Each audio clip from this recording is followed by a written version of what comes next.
Welcome to the Library and Rare Books Reading Room of the Jewish Theological Seminary. The JTS Library houses the greatest collection of rare Judaica in the Western Hemisphere, providing the Jewish community and the world with direct access to an astonishing array of materials that speak to Jewish history and to our shared Jewish experience.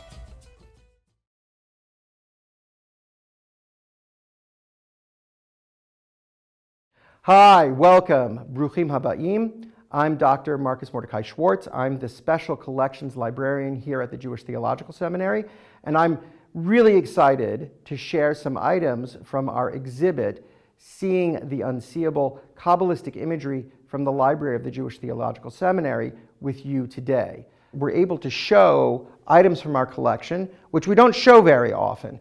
We have a very large collection of Kabbalistic materials, but we've tended not to show them in the past, often because people felt that they were too mystical or too esoteric. And they actually are, I think, central to understanding the story of Judaism in the 17th, 18th, and 19th centuries. I also think even though they were not designed to be art, they are very graphically strong. They are strong images which are often quite beautiful, and it's a pleasure to be able to show these things, talk about them, and explain them a little bit.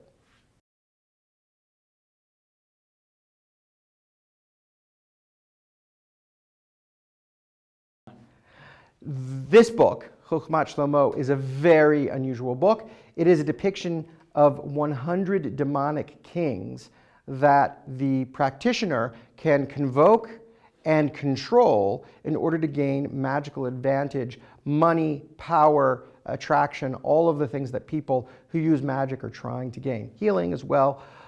And one of the fascinating things about this book is that it is, as far as we know, the only consecrated book of Hebrew magic that's in a library collection anywhere.